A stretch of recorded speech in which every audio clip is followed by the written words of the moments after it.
Eddie, what's up, man? Great to have you back on the podcast. Hey, buddy. Thanks for having me on again. I Yeah, appreciate you it. bet. Yeah, I've been looking forward to round two since you came out with your book. I actually wanted to start in a different place though today because you had made an Instagram post. This was probably I don't even know, maybe a week and a half ago, and it was titled "Stronghold Destroyed," and Ah, you were yes. talking about alcohol use. So I wanted to start things there and get a little bit of your feedback and take on that because I think that's something a lot of us tend to deal with and want to address. Yeah, the drinking piece. It's been my escape for decades. And I say probably a couple of years ago, I was like, "All right, I need to really simmer down." So I would just have the occasional glass of wine or a drink here and there.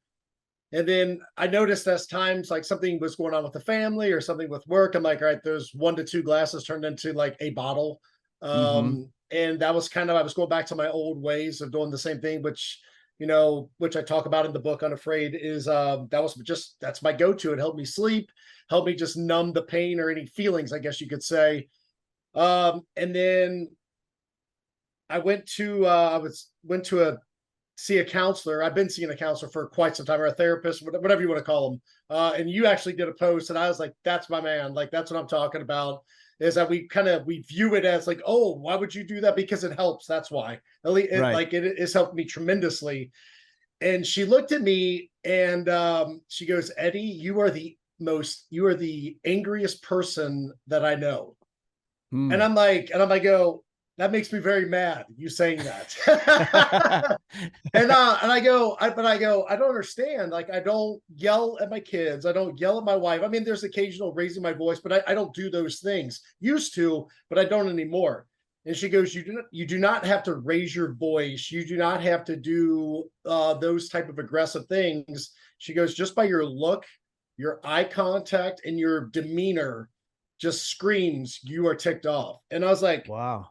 okay, okay. And it hit home, man. And I'm like, I don't want that. Like, I don't want to be viewed by that by anyone. Not I don't want that for myself. I don't want my wife to feel that, and I don't want my kids to surely feel that. And one thing that jumped out was my drinking, and it's not so much of being. And that for years I was never drunk. I was just, I would use it for like a medicine, but it still gave me that like irritability, right? So I'm like, dude, I got to stop. And I stopped. And I'm like, and I don't even want it. It just feels different. It's just, I'm not demonizing alcohol at all. But for me, it's just, I shouldn't be doing it, period. Mm. Because sometimes I do have a hard time stopping at one. Like, I'll just enjoy the occasional drink. I'm usually like a 0 to 100. Like, there's two speeds. I'm off or I'm like, boom. And, and with that, it was kind of boom. So yeah, that was it. And I was walking in the grocery store to go back to the post. I was walking by the wine section, which I frequent pretty much every time I'd walk by it. I was taking a right to go in there, and I was like, "Not today, dude." I was like, "It's not Yeah. happening. We're done." And I took a video and I did that. It felt so good. I'm like, "Hey, man, I'm done with you." And I'm not looking back, man. I don't want it. How long have you been sober for? Just under 3 months right now. It hasn't been a long time, but man, it just feels like I'm not itching for it. I'm not wanting it. I'm not craving it. I'm actually looking at it more as a disgust. And I'm not, looking at other people like, I can't believe you. I'm not doing that whatsoever. But just for me, it's just not what I'm supposed to be doing. I'm not supposed to be drinking that toxicity. So that's it. Was it a challenge when you decided, hey, I'm done? Or, because like how did you just stop? I just stopped. There That was wasn't a just a challenge. decision. It was a decision. And I mean, I'd be lying if I said I didn't pray to God. Like, hey, take this away from me. I don't want this. Take it Mm. away from me. I don't want this. I do not want this. I don't want this. Give me something else. Give me, I'll take water. I'm good with that.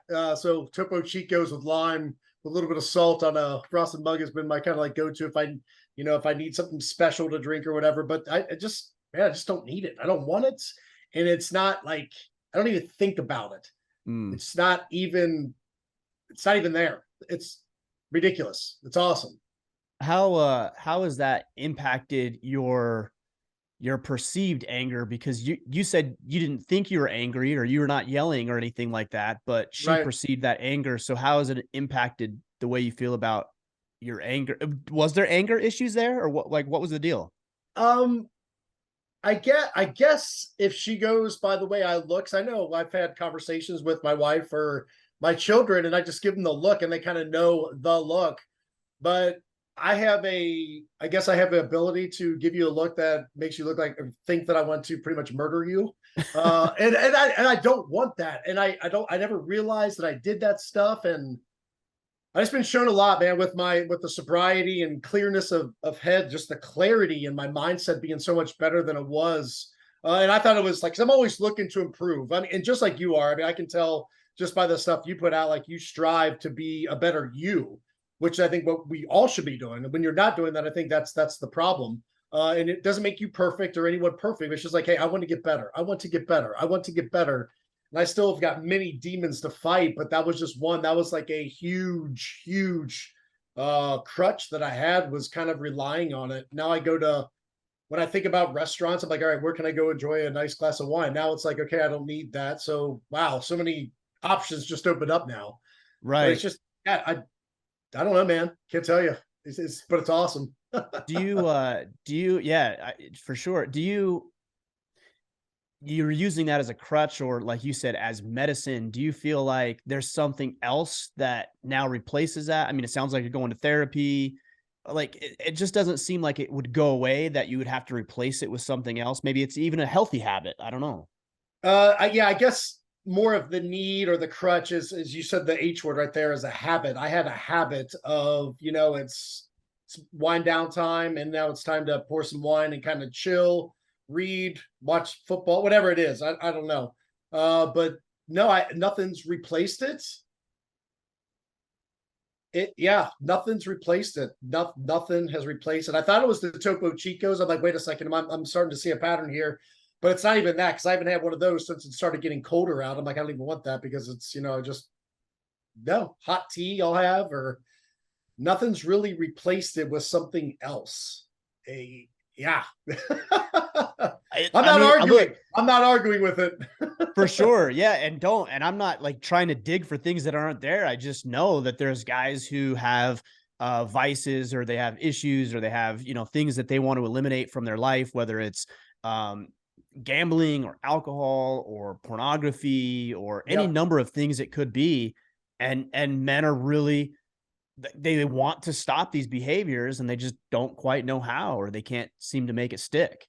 Yeah, no, I've had similar experience where I'm like, I'll stop this, but then I'll start this. Okay, I need to Hmm. stop this now, so I go back to it. Just and then we play that vicious cycle. But there's been none of that going on. There's not like I've done it before. I'm like, all right, I gotta stop drinking, so I'll start smoking cigars, Right. and then I'll drink like a bang with it, because that's great. And like, Yeah. but there's been nothing, and I mean, I really give it. I seriously give it to God. I'm like, I don't want this, and I mean, just hearing those words and knowing and just kind of putting myself and my kids and my spouse's position, looking at me like I'm an angry man, and how that would be perceived on their end, it just kind of disgusted me about me. So I'm like, all Right. right, like I got to stop that. And man, there's so many other areas I need to work on to be a better husband and a father. So that's just one. Now I'm working on the other one. So um, but yeah, dude, it's been awesome. It is just has been such a mindset like switch of I don't need you anymore. I don't think about you anymore. Like me talking to alcohol here, like I don't want you. Like you're toxic, and I don't want you near me. Like get out of Hmm. here. Like it was Yeah. enough to where at our wedding we're like, all right, like I told my wife, I was like, hey, because we got married last year, but we had our ceremony a couple weeks or about a month ago. I was like, hey, Okay. I'm not drinking at our wedding. And she goes, really? I'm like, no, I'm serious, because she didn't know if I was like 100% serious about this. And I'm like, we can have the alcohol, like I'm totally cool with that. But I really don't want to. I'm just not going to drink. I just don't want to do it. If I make an excuse for this, what else am I going to make an excuse for?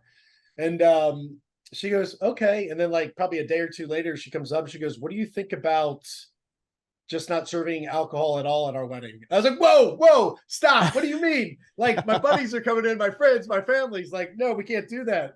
We can't be those people, right? And she goes, what's the point? She goes, it's about us. And she goes, to be honest, she's like, the only reason I ever drank was because you were drinking. And I was Mm, like, oh man. And I was like, well, let me think about this one. And so we didn't have it. And I was cool with that. Like, it just, we had like mocktails, like, the fake sure. cocktails. Right. But yeah, just like I was working out in my home gym, and I saw like my wine cooler above my fridge, and there's some bottles of wine, and like opened up, and there was some like beverages in there. There's some beers, there's some champagne, some other stuff. And I go in, and my wife's doing work, and I'm like, hey babe, I'm gonna throw out all the alcohol in the house. Are you cool with that? And she starts crying. Hmm. Like, that is a sign right there that, like, hey dude, this has been a serious issue. Like, this has been a thing, and she's kind of kept her mouth shut. And but which hurt. And I was like, all right, this is gone. And then I came back and I was like, can I throw away the wine cooler as well? And she's like, she starts crying again. Get rid of all of it. And we got rid of all of it. Like, it's all gone. Like, we don't want to, we don't look back. And I had my family came in town for that ceremony. And I was like, hey, we're not going to have any alcohol at the house. If you want to bring alcohol, you're more than welcome to. We're not going to be like you're not going to flip us out. And just my family, it was so weird. Like, is it okay to drink? Like, you're an adult. I told you it's okay. Like, Right. you're fine. You're good. I'm not gonna, like, if it's bad for me, it doesn't, like, you do you. Like, this is our decision. Period. Yeah. So, but it's funny, but great at the same time.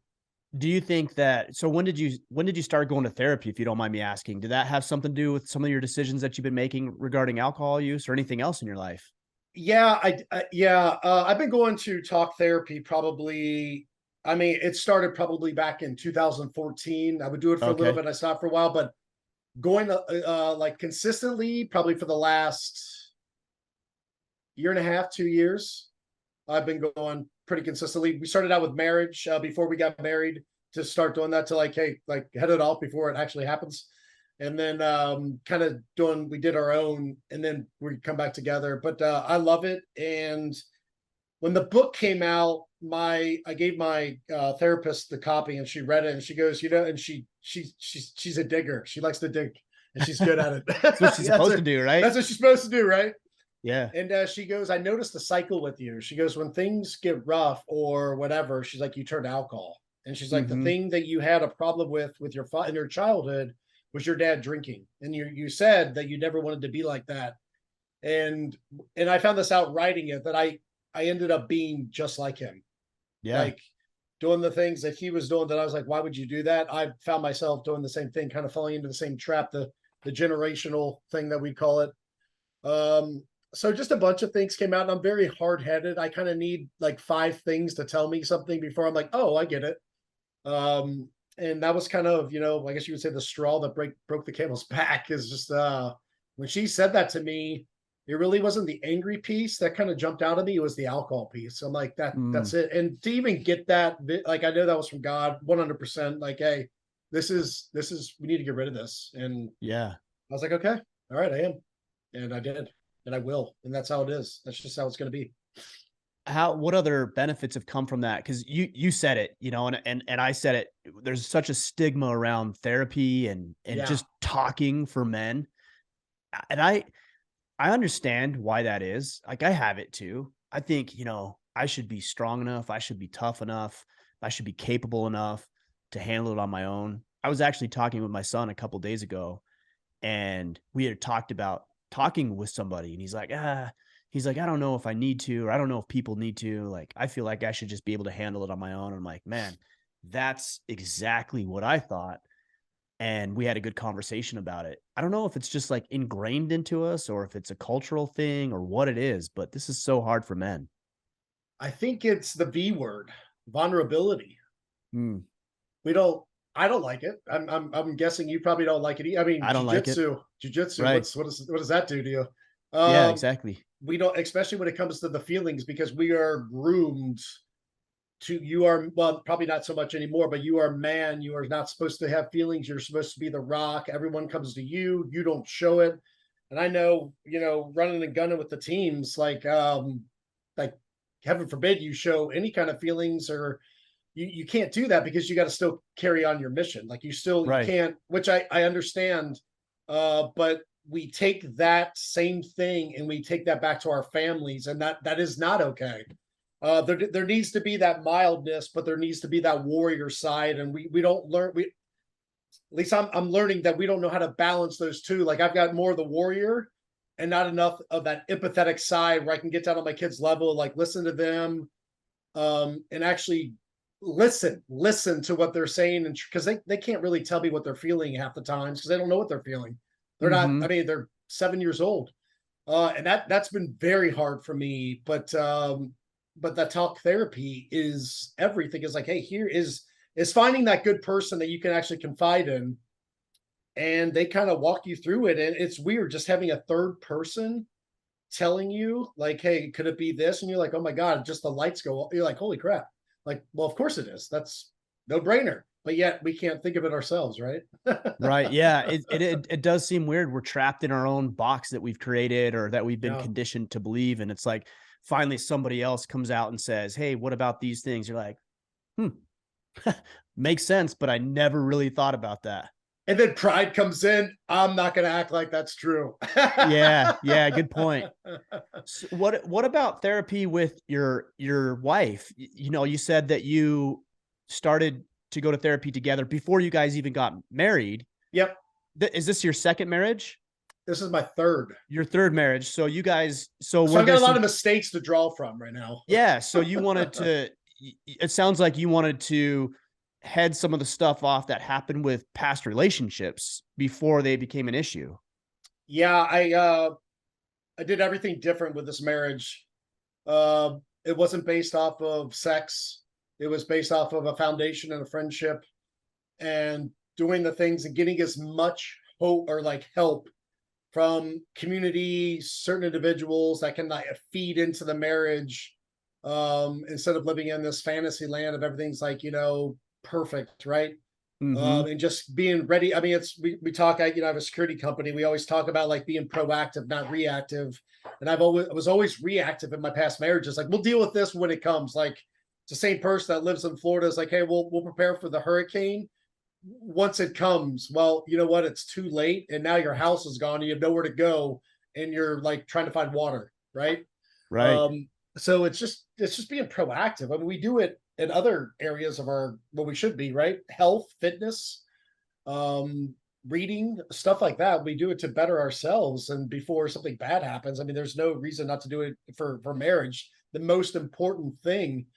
And like I said, it takes me a while to get things right, but and but we're like, we got to do something different. And this is her second marriage, so we're like, oh, we got to do this. And it still it hasn't been easy. Like we go in there sometimes, we're battling it out, like because she's right and I know I'm right, and really we're both wrong because we both think we're right.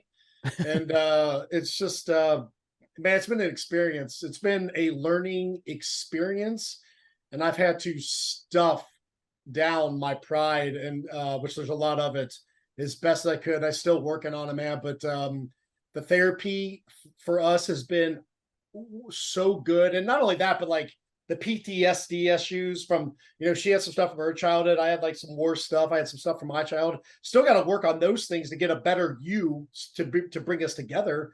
So it's like been, all encompassing, helping in so many ways. I mean, you've done it. I'm sure you can probably attest to the same thing. Yeah, I mean, what you talk about with the pride and the being right, there's a lot of, childhood stuff that everybody deals with that for me anyways, I subdued a lot of that and I tell myself it's not a big deal. It's not a big deal. It's not that big a deal relative to what other people have to deal with. Or my wife told me a couple of weeks ago how she thought I had PTSD when I came back from Iraq in 2006. I'm like, what are you talking about? Like, are you like, I didn't have PTSD. She's like, no, you definitely had PTSD. And I still to this, I'm like, no, I don't think so. Cause I know what other people go through. And that to me was diminishing my own experiences that I hadn't quite dealt with. Mm-hmm. We all have our own little flavors. of PTSD. I'm learning in some way. Some of it affects the family, some of it's us personally, some of it's, I don't know, something else out there. But there we do. I thought the same thing. I was like, don't say that word to me. I'd always like, it's Yeah. TBI, it's brain injury, it's from the blast, and it has nothing to do with I can handle it. I can handle it. And I was going through some paperwork and I found my disability, and it said like it's like 50% PTSD. I was like, all right, so maybe there's a little bit there. Yeah. So, but I mean, if you want to look at the signs and the symptoms, I mean, yeah, I definitely I have it, and it's I don't know if I hate saying, I always like, oh, you're being weak for saying that you have this, that you couldn't, you're at this, at the pinnacle of this, of, the Navy. And this was the effect of you. Like they trained you to be better. You got all that junk going through your head. Like, no, no, no, no. But hey, man, the bottom line is I'm a human being, just like you are, just like the guy to our left and right, or the girl to our left and right. And we all deal with, some of the stuff. We just kind of handle it a little bit differently. And the hardest part is like, okay, I have that issue. Okay, how do I fix it now? Now that I have identified, what do I need to do? And just, and not being, because I was a denier for a long time, man. I was a huge denier. How did it manifest itself, that PTSD for you? Was that part of the anger issues? Was that Anger. closing yourself off? Like, what did that look like for you? My big one was anger, very short, quick to temper, Mm. drinking, pornography, womenizing, just the list is long. Let's put it that way. If I could Google certain things, I would be read them all off, like just all kinds of things. Never happy, never present in the moment. Anxiety, then numb. Just not a good person, man. And I hate saying maybe it wasn't all my fault, but I'm you're ultimately responsible for you. So yeah, man, I just realizing it, like finally acknowledging, hey, I got some issues, I need to deal with this. Because it used to be it's all your fault, or it's all them, or it's all them. But that's not true, man. You're responsible for you. You can't help other people's reactions or the way they respond to certain things, but you can definitely help your choices. And I was making some very poor choices. And I should never be saying, well, I did this because of them, or I did this because of that. No, you did this because that was your choice. So, I and see I see both though. Like I think it is important to realize where it comes from. You talked about your father, for example. Like that wasn't your choice. That wasn't your fault. Those are correct. external circumstances, but also you're a grown ass man now and you need to be able to deal with that. Right. Yeah, I think I would agree with you as well. Is up to a certain stage, you are old enough to make your own decision, barring some mental setback or something going on. Health wise, then that's on you. Like you can't play the victim. That's me playing the victim role forever. Like, oh, well, it's because of this I'm like this, or it's because of this I'm like this. Like, you get maybe a couple buys, but you gotta own it, and you gotta somehow dominate the situation, Yeah, for which sure. isn't easy. It's hard. Yeah, I mean, it's easier if it's somebody else's fault or some external circumstance. It's Yeah. significantly easier than saying, "Oh no, I'm the reason for all of this," or maybe not the Right. reason, but I'm responsible for fixing my course of action. And not only that, you have kids as well, so now you're responsible for these other little humans to make sure they're not going through these same experiences you did as a child or as an Exactly. adult. Exactly. Yep. You're right. And that's you just said that. I'm like, oh my gosh, that is a responsibility. Yeah, how has that been for them where, they've got another woman in your life now, right? And like how has that transition for them been that they're old enough to realize what's going on? And I'm sure you've had conversations. How have you worked through these situations with your kids? Yeah, the my two oldest daughters, they're the two oldest, they're out of the house now. So my youngest, he's 13.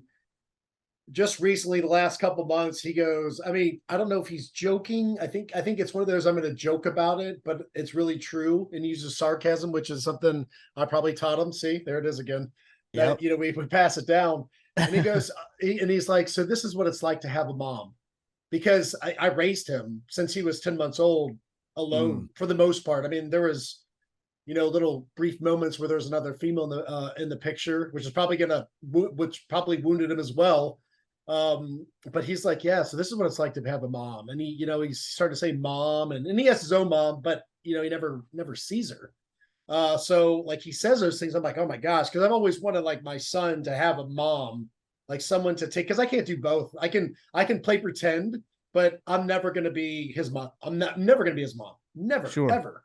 And I hate that for him. Like I like still kick myself in the butt for all the the events that unfolded in our life, and he kind of just got dealt a crappy hand. But it's like, okay, that's the hand he get dealt, so let's do the best we can. But he's tough, man. He's come around, and he's kind of getting it, and he's like me, using that sarcasm as a crutch.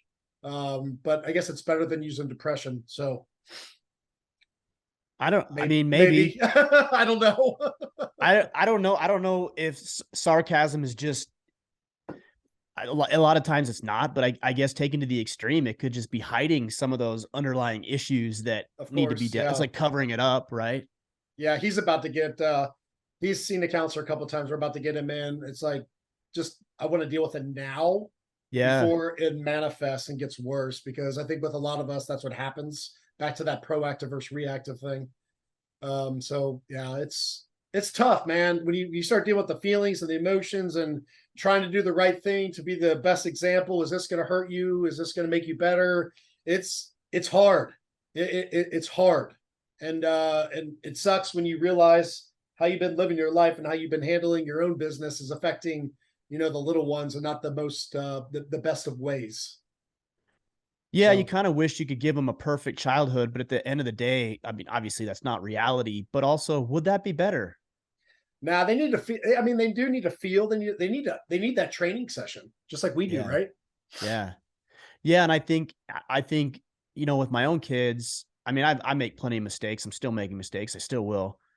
Is I've tried to be open and honest about those mistakes with them. Where like, hey, this is what I've done wrong. Especially as my kids get a little older. Like my oldest is 14, and just like your son, that's a weird age for It for is weird. boys and girls. It's a weird age, going through puberty and liking the opposite sex and having girlfriends and boyfriend and all this kind of stuff is it's so strange.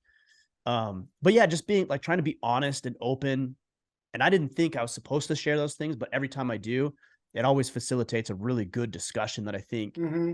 will help them see my own weaknesses and how I'm trying to overcome those things. Right. So you kind of let them into your world a little bit. Yeah, I try because the old way was, dad's the central figurehead of the house. He doesn't crumble, he doesn't crack.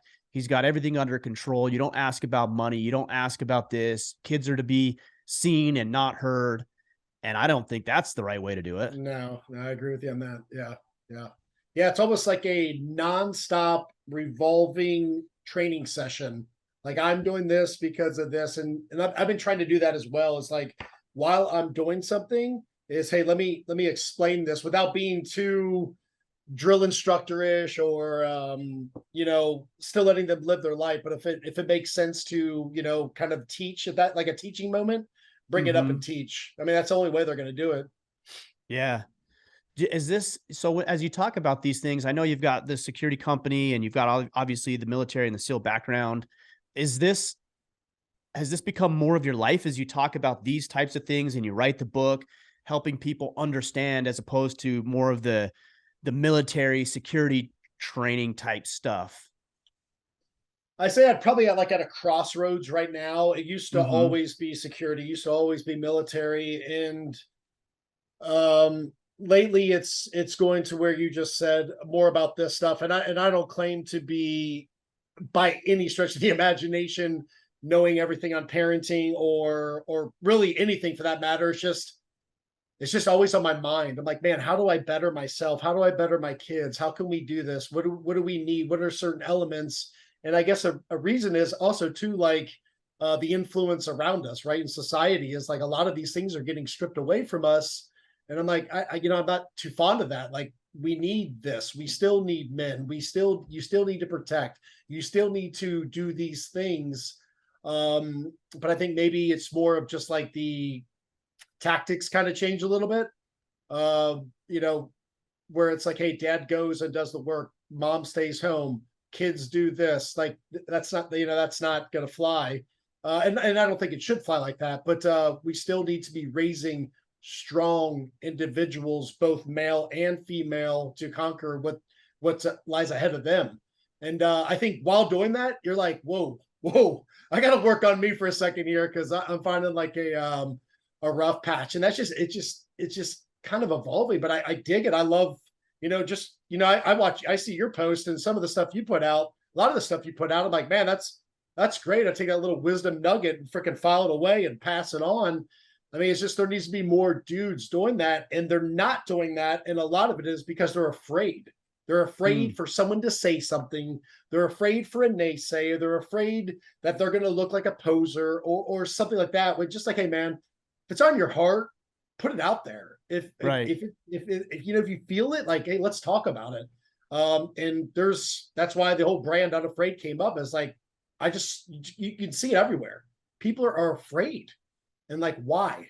Why are you afraid? It doesn't matter. They're no better or no worse than you. The same people. Well, I can tell you, like, with what we're doing here, is my biggest fear is that I don't have it all figured out. And I know that there's people who listen to what we do and they put me up on some pedestal that I don't belong, or make it seem as if I know everything. I certainly hope I've never come across that way to anybody, because I don't. No, you definitely haven't, from what I've seen. So yeah. Yeah, I think that's what a lot of guys are worried about, is like, hey, who am I to do this? Like, who am I to share this story? Who am I to teach this lesson? Who am I to, share certain convictions I have with other people? Well, I mean, you're the exact person who should. Right. You're the and why person not? who's going through it. Why not? Why would you not? If you can help other people, because we can all help each other. There's not someone that, oh, I can help all these people, but you can't. That's BS. Yeah. That's BS. Yeah, as long as you do it in a way that's genuine, that you're not trying to lie to people, that you're being as honest as you can. Yeah, is this fall in line with guys finding their passion and their purpose? Because I know this is something that you talk a lot about, is finding passion, finding purpose, finding a reason for doing what you're doing. Yeah, 100%. I mean, if something is on your mind, and I'm sure a lot of people that are listening, you're like, well, no kidding. But there's not the follow through. If something's on your mind, like, hey, I want to help out, people in foster care, making sure that their homes are good to go. And if that's where you're just like, you can't stop thinking about it, and then you need to go do it. Like, where do you start? You start at step number 1. And I don't even know what that is, because that's not my passion but it's just not. But I think the passion piece is your purpose. What you're passionate about is your purpose. And man, recently with the whole Unafraid thing and just seeing how it helps other people, because I used to be a self-absorbed human where all I cared about was Eddie. And then just, and I even talked about this recently on I talked on the Sean Ryan show. Oh yeah. I talked about in the book, is like, killing people, putting a bullet through a bad guy's head was the greatest feeling that I've ever experienced in my life. And I talked about when I started putting motivation stuff or just encouraging thing. And I don't even know why I started doing it, because I just felt like saying it. So I said it. And people reaching out like, hey, thank you. I appreciate that. Like, I really needed this today. Hearing that, just those little words in like my DMs or whatever it was, just hearing that, like knowing that I helped somebody was a better feeling than putting a bullet through somebody's eye socket. Like, it was just better. I'm like, oh my God, like I love this. And now it's like, that is like my passion. I believe my purpose is to like just go encourage the best I can. If that's on, my phone on Instagram, or if it's on a stage somewhere, then so be it. I'm not worried about that right now. Take one day as it comes. But yeah, man, I think we should all encourage each other. And there's so many people out there that are encouraging others without even knowing. Like, they just don't even know they're doing it, just by their actions. Like, I talk about this in the book as well. It's like, you never know who's watching you. So make sure you're always doing the right thing, which is tough to do, us being like humans, right? To do the right thing. Right. When society wants to direct you in the not so right way, oftentimes, is that you're influencing and encouraging people all the time by picking up that piece of trash and putting it in the trash can that someone carelessly, missed, and they just walked on by. You doing that thing, somebody's going to see that and be like, yeah, man, that's what I'm going to do that the next time. And all of a sudden the world's getting cleaner. Right. like, oh, Eddie, that's ridiculous. No, it's not. It's not ridiculous. That's what happens. You're just not going to hear about it. You're just not going to get a report like, 5,001 people did this because of your one action. You're not going to get that report. So, Well, and I think a lot of the times we overlook the simple things, like how many times have we all stepped over a piece of trash and we're like, it's like, well, what if you pick that up? Well, it's not a big deal. It's just one piece of trash. Well, what if right. that translates into you cleaning up your office space? And then what if you cleaning up your office space translates into you recapturing 15 to 20 minutes of your day because you're not shuffling through paperwork because you're organized? And what if that 20 minutes gives you the opportunity to think of a new product or a new way to market a thing that you have, and then you go out and you sell that and you make money, and other people are served by this, all because you decided, hey, you know what, I'm going to pick up one piece of trash today. Yep. People don't get it's. You heard the book Compound Effect? Yeah. Darren Like Hardy. Darren Hardy? Yeah, that's Yeah. a great book. It talks about that as one little thing. Say, like, I'm used to drinking 2 sodas a day, right? If I cut that down to 1, how many grams of sugar is that a year? It's a lot. But also what that translates to is not feeling so lethargic. I have more energy. I'm a happier person to be around. My family likes to be around me more. They're happier. Their world, people get happier. The people at my work are happier because I'm happier, and it just spreads like wildfire. We don't see it that way. We're like, oh, it's just a Coke. Is it?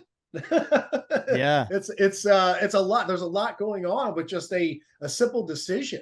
And yeah, it could be a piece of trash. It could be enough to spark someone to get a business idea to be like, hey, I'm starting a foundation called the Trash Picker Uppers. I don't know.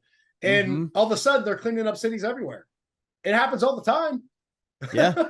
you know? Do you ever feel like because one thing you said earlier is guys or people are afraid of, being a poser. Do you ever feel like that yourself, imposter syndrome? And if you do, how do you deal with that yourself? Um, I've found myself. I try to be extremely transparent and real as possible, which is why I throw myself under the like in the book. I threw myself under the bus because I was wrong many times. There are times when I'll say we should be doing this, and I do the opposite. Like, I do hypocritical things, and I don't intend to, be like, crap, and I'll own them. If I'm like, yeah, crap, I did this. I should have done this. And but I think we all are, to extent, as kind of giving yourself, you got to extend yourself that grace. Like, hey, man, you're going to make mistakes. You are not perfect. And chances are, if you said something 10 years ago, you may go around it and do something differently now, having different beliefs and thinking of different things. But I've caught myself in my own, like, hey, dude, you just said not to do this, and here you are. I'm never going to raise my voice ever again. Like, we shouldn't do that. We shouldn't do that. We shouldn't do that. And I find myself raising my voice to my children. I'm like, darn it, there we go. So Yeah. I'm wrong often, and I try to correct it as best as I can. But still, it shouldn't stop me from, like, trying to encourage others or put the right stuff out. There is not one person that is put something out and that's gold. There's only been one. So, but it's just, yeah, I mean, we can only do the best we can do as long as our heart's in the right place and we're trying to do better, and we learn from our mistakes, and like, hey, I won't do that again. I want to do this again. I will do this again. I'm going to do this from now on instead. I think that's called forward momentum, and I think that's good.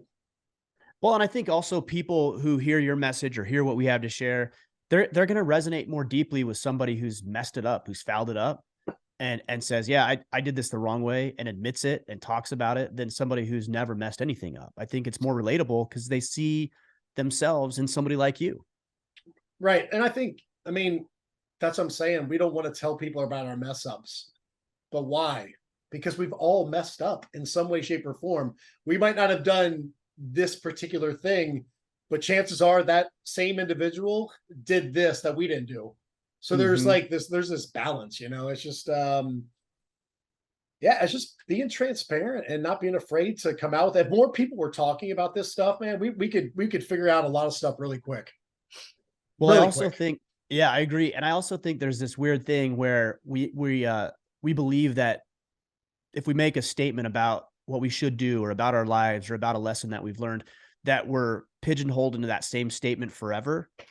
and that you can't change. It's, I've Yeah, changed my opinion on so many things, so many and people things. will call me out on it. They'll be like, well, you're saying this now, but 2 years ago on that one podcast, I'm like, bro, that was 2 years ago. If I'm not saying something different today than I was saying 2 years ago, what in the world have I been doing with that time? Like, I Right. And should be saying different things. absolutely. If you're not, you should be changing. And I'd be like, hey, stalker, quit stalking me. Yeah, that's How well, do you know yeah, this? true. I don't know, man. There are plenty of people who do. Do you have some sort of like evaluation process or strategy or tactic where you because it is very easy to pull the wool over your own eyes, and we as men, I think, especially tend to believe that we're better than we really are, we're doing better than we really are, we're showing up more powerfully than we really are. How do you be honest with yourself in that? Wow, that's a really, really good question. I'd say certain accountabilities, certain individuals, like, hey, shoot it straight to me. Like if I'm messing up, I need to know. Mm, And my wife is probably the biggest one because she loves to tell me when I'm not doing the right thing. yeah, yeah. But it's usually validated, like there's a reason. So I would say that that's probably a big thing. And for the longest time, I would be like, I don't need to hear it. I would, when I say like years ago, I don't need to hear it. I don't need to hear it. I'm good to go. My crap doesn't stink. But it does. It does stink. It does stink. It's pretty bad stench sometimes as well. But I'd say certain accountabilities and kind of, like for my guys, a contingent group, I'm like, hey, if I'm messing up or we're not doing something right, I need to know this. Like, please tell me. And with the book, I told Keith, I was like, hey man, the very before we even really started the whole thing, we had like some bare bones.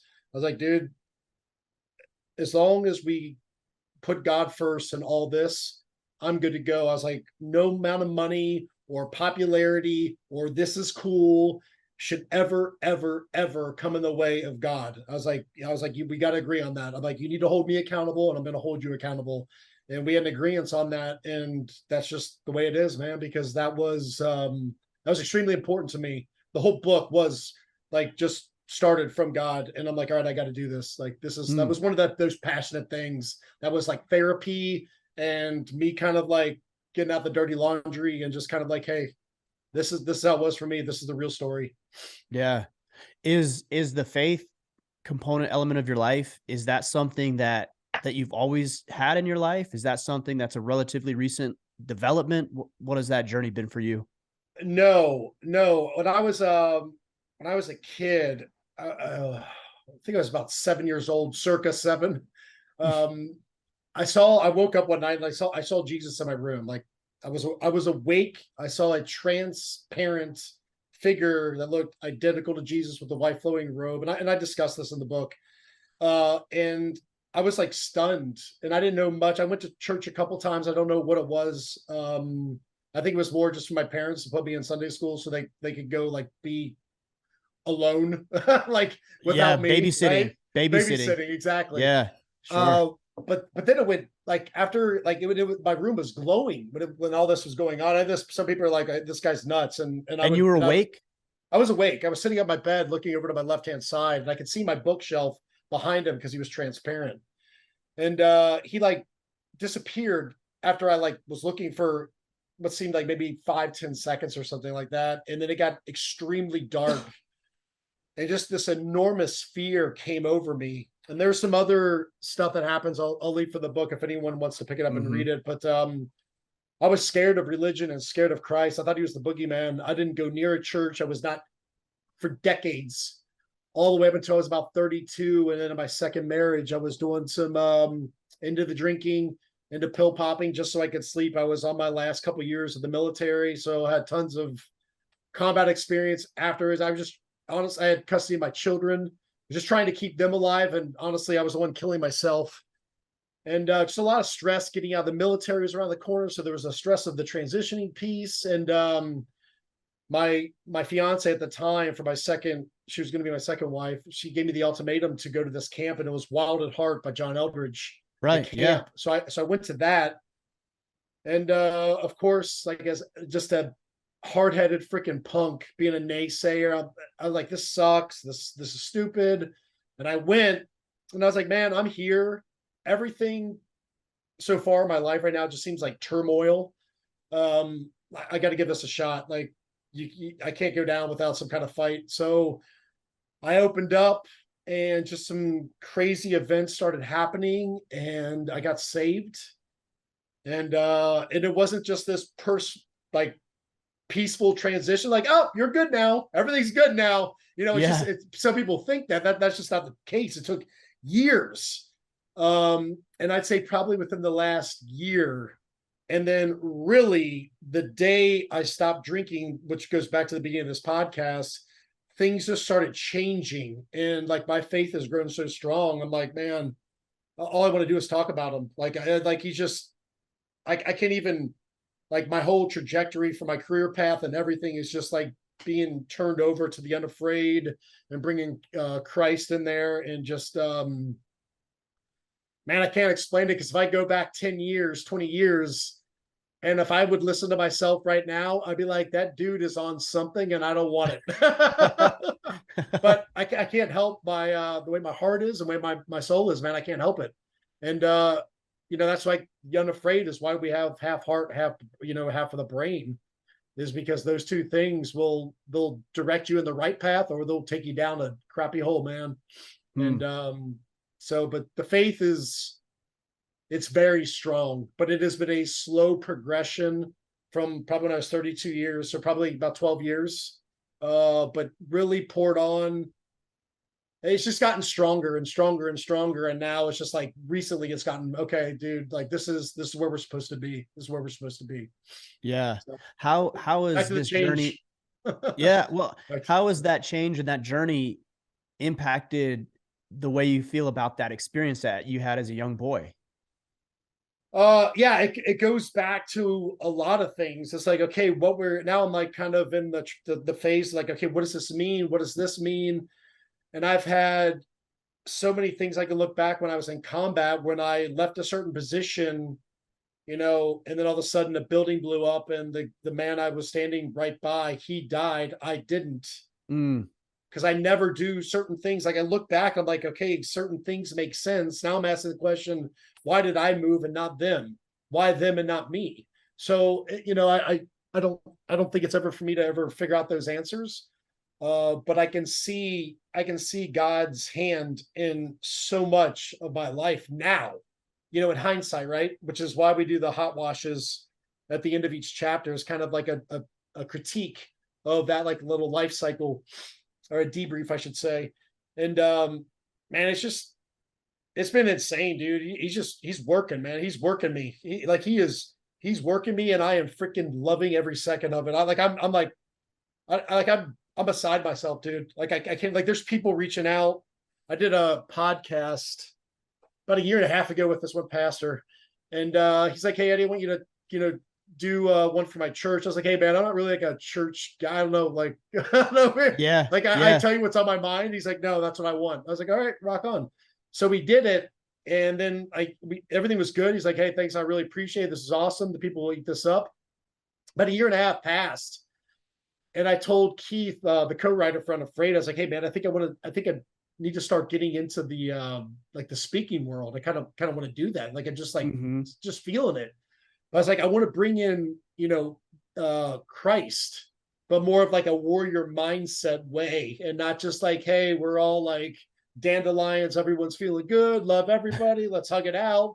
I'm like, that's just not reality. Like, it's great to do those things, but there's a separate side, and that goes back to that warrior piece that I feel like is missing in the society. I'm like, I feel like I need to drive that home. I was like, I just need to take my mindset talks and kind of interject properly the right, faith-based stuff. The day later, I get a call from this pastor. He's like, "Hey, Eddie, I don't know why." He's like, "But I'm like being led. I've been thinking about this for weeks, that I feel like I should be writing sermons for you, or helping you write your sermons." And I'm Really? like, first off, time out. Like, we don't call them sermons, we call them battle cries. Like, we are Mm. warrior, this is warrior time, man. Like this is it. And he's like, "All right, battle cry it is." And just the stuff that just started happening, and certain individuals reaching out, like I had this about you or thought of you for this, and it's just like too many coincidences, we would call them. And it's like I just feel like this is where I'm supposed to be, man. It just feels right. So I'm rolling with it, man, day by day, just rolling. Isn't it amazing how when you align your actions, again, even if they're small, like picking up trash, align your actions with the way that you view yourself or the way that you want to be, how things just start to, those coincidences or, Right. divine interventions, whatever you want to call them, they just start happening. Yeah, it's great. You're right. I think a lot of us think, well, I'm not going to do this because what does it benefit me? I know I've Mm, had those thoughts. I've had those thoughts, but it's like it's not that. Is if we're as we know, our children watch what we do. We can say a lot of things to them and they're going to pick up some of them, but what they see dad and mom do is what they're going to understand. Like how they talk, how do we talk to each other? How do we treat strangers? How do we do certain things? They soak that in like a sponge. I know I did with my father. I mean, I talk about it in the book. And so if your actions are what you stand for, then people are going to see it and they're gonna be like, okay, he's the real deal. Like mm. he's not just talk. And it doesn't make you perfect. It doesn't mean I haven't seen trash. Like, you know what? I really don't want to because it looks like that's a wadded up piece of bubble gum or a booger on there. And I just like, I mean, there's been time where I'm like, there's been time like, and there's been time like, you know what? I just don't feel like picking up trash. Like people are scum. Screw this. I'm out of here.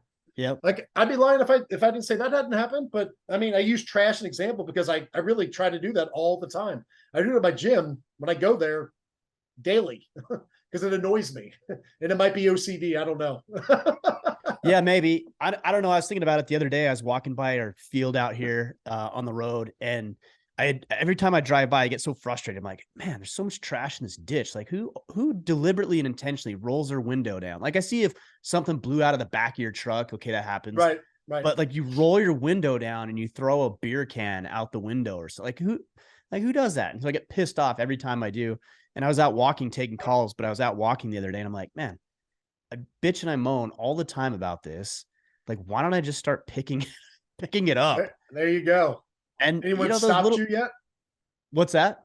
Has anyone stopped you and be like, "Hey, thanks for doing this" or anything like that? No, nobody stopped me, but it didn't No. matter. Like, I felt better. It's our Yeah. property, Yeah. number one, but Yeah. also you're making it better. You're actually moving towards the right thing as opposed to just being one of those bystanders who just complains about life as it passes him by.